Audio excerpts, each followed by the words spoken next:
Perkenalkan, nama saya Yulika Tambayong, NIM 1815166, kelas 6F.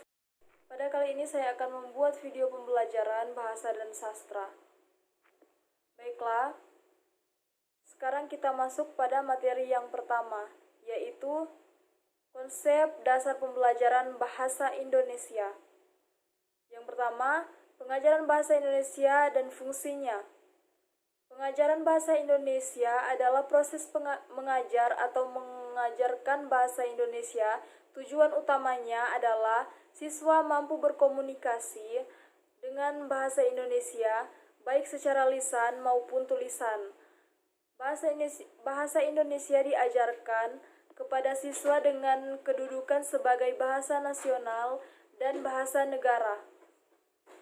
Dalam pembelajaran bahasa Indonesia, siswa sudah memiliki bahasa pertama, yaitu bahasa daerah. Oleh karena itu, pengajaran bahasa Indonesia ini merupakan pengajaran bahasa kedua setelah bahasa daerah.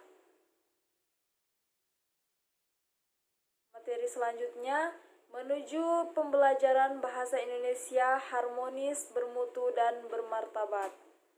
Model pembelajaran yang digunakan untuk pembelajaran bahasa Indonesia yang harmonis, bermutu, dan martabat adalah yang pertama, pembelajaran model transmisi atau transmission. Yang kedua, pembelajaran model transaksi atau transaction. Yang ketiga, pembelajaran model transformasi atau transformation. Yang pertama yaitu model pembelajaran transmisi adalah pembelajaran model transmisi berpandangan bahwa pembelajaran adalah kegiatan pewarisan dan pelestarian budaya dari suatu generasi ke generasi berikutnya. Tugas utama guru adalah mewariskan dan melestarikan budaya dari satu ke generasi berikutnya yang sudah dipandang baik dan benar. Siswa diharapkan menerimanya, dan guru hanya menilai atau mengukur apakah siswa sudah mencapai hasil seperti harapan budaya tersebut. Nah, yang kedua, model pembelajaran transaksi, yaitu pelajaran model transaksi berpandangan bahwa pembelajaran adalah kegiatan dialog tentang suatu budaya dari satu generasi ke generasi berikutnya. Tugas utama guru adalah bagaimana mengkondisikan suatu kegiatan dialog tentang suatu budaya atau pada satu negara siswa karena budaya yang sudah ada pada setiap generasi itu dipandang baik dan benar apabila itu guru siswa stimulus respons disesuaikan oleh generasi berikutnya. Nah, yang ketiga, model pembelajaran transformasi, yaitu model pembelajaran transformasi berpandangan bahwa pembelajaran adalah kegiatan pembentukan suatu kebudayaan oleh suatu generasi. Tugas utama guru adalah memotivasi suatu generasi siswa dalam membentuk suatu budaya baru yang sesuai dengan tuntutan kebutuhan saat ini. Karena setiap budaya yang sudah ada pada setiap generasi saat itu, siswa sebagai generasi berikutnya memiliki tuntutan kebutuhan yang harus dipenuhi saat ini. Materi selanjutnya yaitu tujuan pembelajaran bahasa dan sastra. A. Pembelajaran bahasa. Pembelajaran bahasa di antara semua bidang linguistik terapan, bidang pembelajaran bahasa ibu dan bahasa asing merupakan bidang yang sudah mantap perkembangannya karena pembelajaran bahasa mempunyai daya jual yang tinggi dan diperlukan masyarakat. Pengetahuan linguistik mengenai bentuk, makna, struktur, fungsi, dan variasi bahasa sangat diperlukan sebagai model dasar pembelajaran bahasa. B. Pembelajaran bahasa. Tujuan pembelajaran bahasa. Yang pertama, banyak orang yang belajar bahasa dengan berbagai tujuan yang berbeda. Ada yang belajar hanya untuk mengerti, ada yang belajar untuk memahami isi bacaan, ada yang belajar untuk dapat bercakap-cakap dengan lancar, ada pula yang belajar untuk gengsi-gengsian, dan ada pula yang belajar dengan berbagai tujuan khusus. Tujuan pembelajaran bahasa menurut Basiran adalah keterampilan komunikasi dalam berbagai konteks komunikasi. Kemampuan yang dikembangkan adalah daya tangkap makna peran, daya tafsir, menilai, dan mengekspresikan diri dengan berbahasa. Semuanya itu dikelompokkan menjadi kebahasaan, pemahaman, dan penggunaan. Nah, materi selanjutnya, dimensi-dimensi pembelajaran bahasa. Dimensi pembelajaran bahasa adalah proses yang menjelaskan tentang bagaimana otak manusia bekerja selama ia belajar. Hakikat menyimak. Menyimak adalah proses mendengarkan dengan penuh pemahaman, apresiasi, dan evaluasi. Dalam proses menyimak, diawali dengan kegiatan mendengarkan bahasa simakan oleh siswa penyimak. Baiklah, kita masuk pada materi selanjutnya, yaitu pembelajaran berbicara berbasis pendidikan karakter. Pengertian pembelajaran berbicara pendidikan karakter. Yang pertama, pengertian pembelajaran menurut Undang-Undang Nomor 20 Tahun 2003 tentang Sidiknas. Pembelajaran adalah proses interaksi peserta didik dengan pendidik dan sumber belajar pada suatu lingkungan belajar. Pengertian berbicara menurut Kamus Besar Bahasa Indonesia, berbicara adalah suatu kegiatan berkata, bercakap-cakap, berbahasa, atau mengungkapkan suatu pendapat secara lisan. Dengan berbicara, manusia dapat menuangkan ide, gagasan, perasaan kepada orang lain sehingga dapat menghasilkan suatu interaksi dalam sebuah komunitas di masyarakat. Pengertian pendidikan karakter yaitu pendidikan karakter adalah suatu sistem pendidikan yang bertujuan untuk menanamkan nilai-nilai karakter tertentu kepada peserta didik yang di dalamnya terdapat komponen pengetahuan, kesadaran atau kemauan serta tindakan untuk melakukan nilai-nilai tersebut. Berdasarkan uraian tersebut dapat dirumuskan bahwa pembelajaran berbicara berbasis pendidikan karakter adalah suatu kegiatan pembelajaran yang dilaksanakan oleh guru untuk melihat kesanggupan siswa dalam penyampaian gagasan-gagasan yang ada dalam pikiran kepada orang lain, sekaligus penanaman nilai karakter kepada siswa agar terbentuk perilaku positif, interaktif yang baik dengan gurunya. Kemampuan pengelola emosi, percaya diri, kemampuan berinteraksi sosial, dengan kemampuan termasuk kemampuan akademik. Nah, berikut ini ada beberapa metode berbicara, antara lain yaitu yang pertama, memerikan. Memerikan berarti menjelaskan, menerangkan, melukiskan, atau mendeskripsikan sesuatu. Siswa disuruh memperlihatkan sesuatu berupa benda atau gambar. Kesibukan lalu lintas, melihat pemandangan atau gambar secara teliti. Kemudian, siswa diminta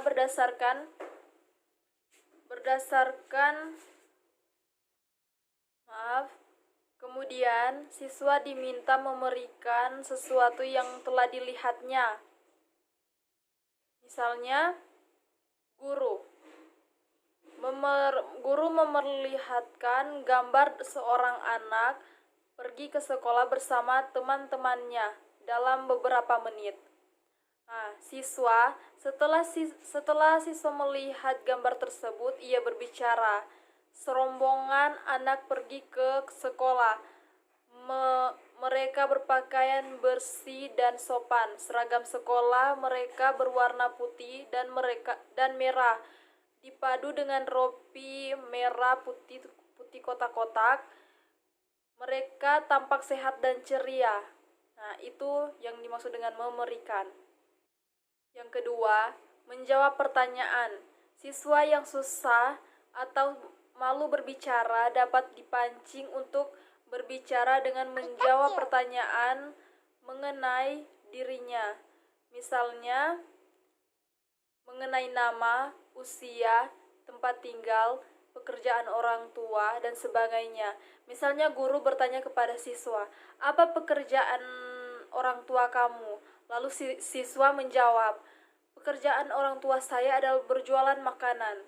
Nah, guru bertanya lagi, "Makanan apa?" Siswa lagi menjawab, "Lauk pauk sebagai teman nasi kita lauk pauk sebagai teman nasi kita makan."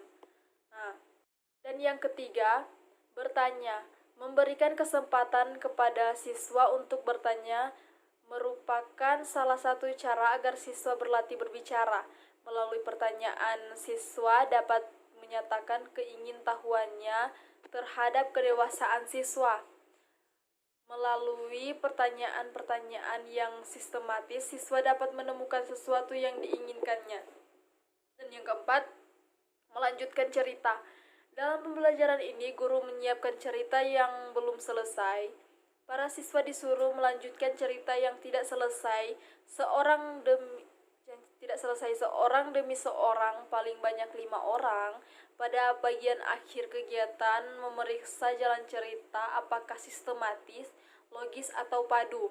Dan yang kelima, menceritakan kembali.